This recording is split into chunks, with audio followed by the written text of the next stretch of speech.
মাওলানা মামুনুল হক সাহেবের এক বক্তব্যে এই কথা বলা, আপনাকে মানতে, আপনাকে শ্রদ্ধা করতে স্বয়ং রাসূল করিম সাল্লাল্লাহু আলাইহি সাল্লাম হুকুম করেছেন। আপনি আমাদের শাসক। তিনি শেখ হাসিনাকে উদ্দেশ্য করে এই ধরনের কথাও বলছেন, যেটা অনেকটা কফিলউদ্দিন সরকারের মসজিদ উদ্বোধনী অনুষ্ঠানে শেখ হাসিনাকে আপনি একজন জান্নাতি মহিলা বলা যেরকম অনেকটা কাছাকাছি এরকম অর্থেই দাঁড়ায়। তো আমাদের মুরব্বীদের তরফ থেকে না শুকরানা মাহফিলে উপস্থিতি, না গণভবনের কোনো অনুষ্ঠানে উপস্থিতি, না কোনো এমপির বাসায় নিয়মিত যোগাযোগ, এগুলার কিছুরই সুযোগ আসলো না। তারপরও আমাদের আওয়ামী লীগের আজ্ঞাবাহী হওয়ার তকমাটা শুধু এই জন্যই কি হবে, হক ও বাতিল কে সাথ क्या सुलह, अगर तुम उनके साथ सुलह करोगे तो तुम बातिल बन जाओगे, वो हक बन जाएंगे। সেগুলো সাহেব হুজুর খেলাফত মজলিসকে নিয়ে আওয়ামী লীগে যোগদান করেন এবং সেটার কিন্তু পুরো ডকুমেন্ট আমাদের কাছে আছে। হযরত মুফতি সাহেব হুজুর সেগুলো সাহেব হুজুরের জানাজা অংশগ্রহণ করেছেন 92-93-তে। মুফতি সাহেব হুজুর আর সেগুলো সাহেব হুজুরের মধ্যে বিরোধ দূরের কথা, কখনো মতভিন্নতাও দেখি নাই। বিরোধের সূত্রপাত হয় যখন নাকি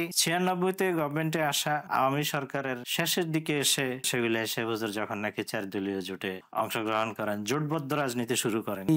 আমরা যদি 2001 থেকে একটু লম্বা সময় একটা গ্যাপ দিয়ে যদি আবার 2021-এ চলে আসি, যেটার মাঝখানে অনেক বড় সময়, প্রায় 20 বছরের পরে একটা ঘটনা।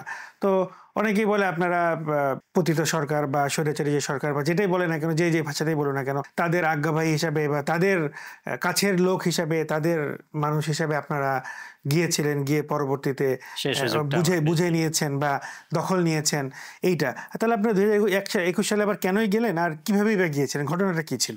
2021 সালে তো আসলে ওনারা 3রা নভেম্বর 2001 সালে আসার পরে আমাদের কমিটির পক্ষ থেকে এর 13 তারিখেই এই দখলের বিরুদ্ধে মামলা করা হয়। 3রা নভেম্বরের পরে 13 তারিখে মামলা করা হয়। আচ্ছা, আইনি পদক্ষেপ নেওয়া হয় এবং সেই আইনি পদক্ষেপ নেওয়া হয় ওনাদের সকলের মুরব্বী হারদুই আবরারুল হক সাহেব নওয়ার আল্লাহ মারকাতাহু, ওনার পরামর্শে। আমাদের মুরব্বীরা বরাবর ওনার পরামর্শে চলতেন, কমিটির লোকেরাও আর আমাদের মুফতি সাহেব মঈন ফিরোজের, ওনারা তো ওনার খেলাফত প্রাপ্ত, পরামর্শ নিয়ে চলতেন, আইনি পদক্ষেপ নিয়েছেন। তো সেই আইনি পদক্ষেপের ধারাবাহিকতায় 2008 সালে একবার এবং 2009 সালে একবার উচ্ছেদ অর্ডার হয় ওনাদের বিরুদ্ধে। এবং উচ্ছেদ অর্ডারটা এতটাই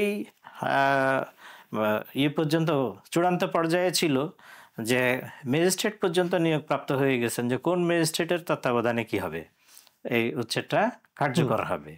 কিন্তু এরপরে সেটা স্থানীয় আওয়ামী সরকারের এমপির সাথে ওনাদের ঘনিষ্ঠতার কারণে, আমরা যতটুকু জানি এবং তার প্রমাণও আছে, যার কারণে এই আইনি পদক্ষেপগুলো কার্যকর হইতে দেয় নাই। রাজনৈতিকভাবে বাধাগ্রস্ত করা হলো। আচ্ছা, বাধাগ্রস্ত হলো এবং সেই ধারাবাহিকতায় চলতে চলতে মামলা করা হয়।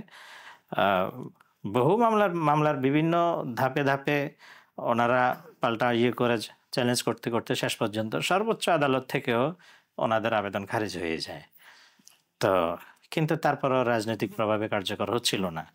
সর্বশেষ 18 সালের সেই রাতের নির্বাচনে এখানে আওয়ামী লীগের প্রতিনিধি হিসেবে আসেন হলো সাদেক খান সাহেব।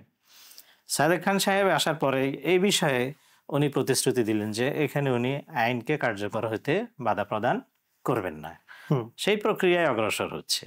সেটার ফলশ্রুতিতে আইনজীবীদের পরামর্শেই কিন্তু 2021 সালের 19 জুলাই এই উচ্ছেদ অর্ডার চূড়ান্তভাবে কার্যকর হয়। তা এখন রয়ে গেল যে আওয়ামী লীগের আজ্ঞাবহ হওয়ার তকমাটা আমাদের গায়ে কেন লাগে, কিংবা আমাদের কর্তৃপক্ষের গায়ে কেন লাগে।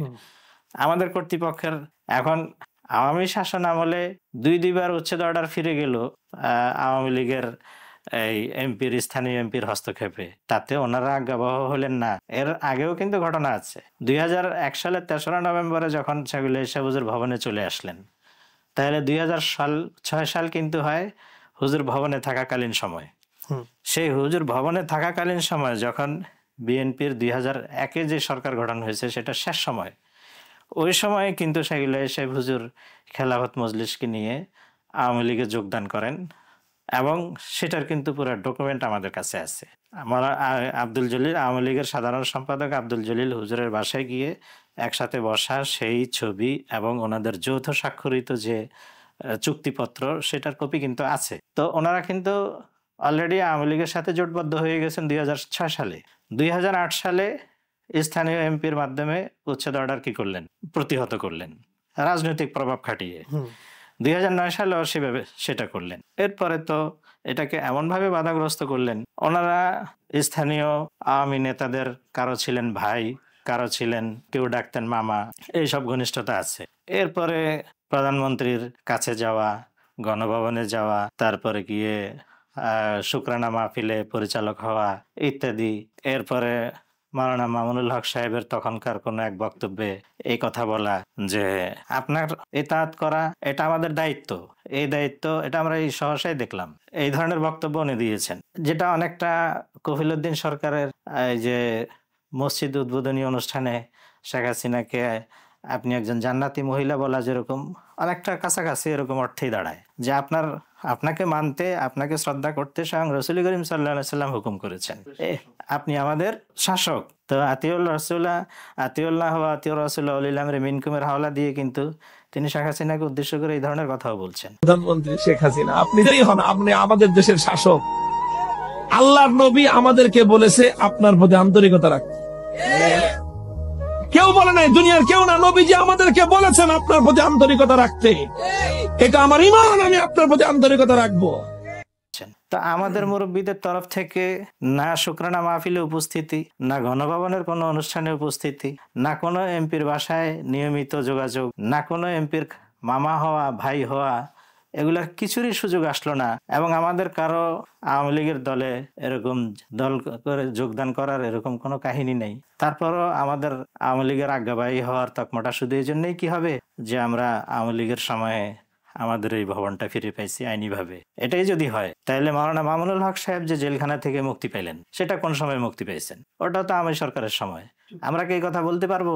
বলবো যে মাওলানা মামুনুল হক সাহেব আওয়ামী লীগের আজ্ঞাবহ হয়ে তারপরে জেলখানা থেকে মুক্তি পেয়েছেন? এটা কি বলা যায়? প্রমাণ করে এটা? আওয়ামী লীগের সময় আদালতের একটা রায় কার্যকর হওয়া বা এটা একটা আইনি প্রক্রিয়ার মাধ্যমে কোনো জিনিস কোনো হকদারের কাছে চলে যাওয়া, এটা কি তাদের আওয়ামী সরকারের আজ্ঞাবহ হওয়ার প্রমাণ বহন করে? এটাই শুধু প্রমাণ বহন করে। আর দলে যোগদান করা, শুকরানা মাহফিলে পরিচালক হওয়া, আর এই শুকরানা মাহফিলের কারিগরকে সেটা তো সকলেই জানে। এ পর্যায়ে আজকের আমাদের সকলের আকাঙ্ক্ষিত বক্তব্য, মাননীয় প্রধানমন্ত্রী প্রধান অতিথির বক্তব্য পেশ করবেন গণপ্রজাতন্ত্রী বাংলাদেশ সরকারের মাননীয় প্রধানমন্ত্রী শেখ হাসিনা। মাননীয় প্রধানমন্ত্রী শেখ হাসিনা জানে এই সবকিছুতে আজ্ঞাবহ হওয়া প্রমাণিত হয় না? এটা আমাদের জাতির কাছে প্রশ্ন। আমরা নিজেদের তরফ থেকে ওনাদেরকে এইসব খেতাব দিতে আমরা কখনো যাইনি, এতটুকু সংযম আমরা দেখাইছি। এটার সাথে আরেকটা কথা আছে যে যখন 21 সালে যখন আপনারা দখল বা বুঝিয়ে নেন বা সবগুলো, তখন শাইখুল আজাদ রহমতুল্লাহ পরিবার একটু শোচনীয় অবস্থায় ছিল।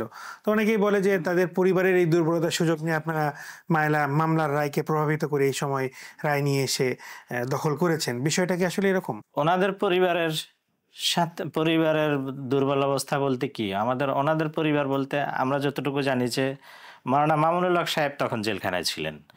এছাড়া পরিবারের অন্যদের উপরে আইনিভাবে কোনো চাপ ছিল বা এমন কিছু। আর মাওলানা মামুনুল হক সাহেব তো জামিয়া রহমানিয়ার কোনো প্রশাসনিক পদে ছিলেন না, প্রশাসনিক পদে ছিলেন প্রিন্সিপাল মাওলানা মাহফুজুল হক সাহেব।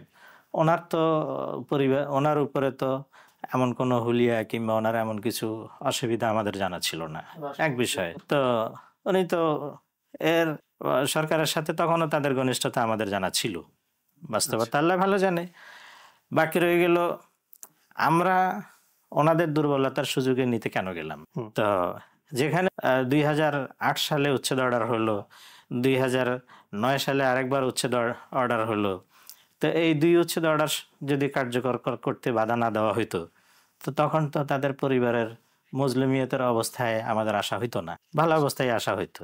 এখন আপনি যদি নিজেই একটা জিনিস যথাসময়ে কার্যকর হইতে বাধাগ্রস্ত করেন আর সেটা বা কার্যকর হওয়ার সুযোগ আসে আপনার কোনো দুর্বলতার সময়, সেটার জন্য যারা হকদার তারা কেন দায়ী হবে?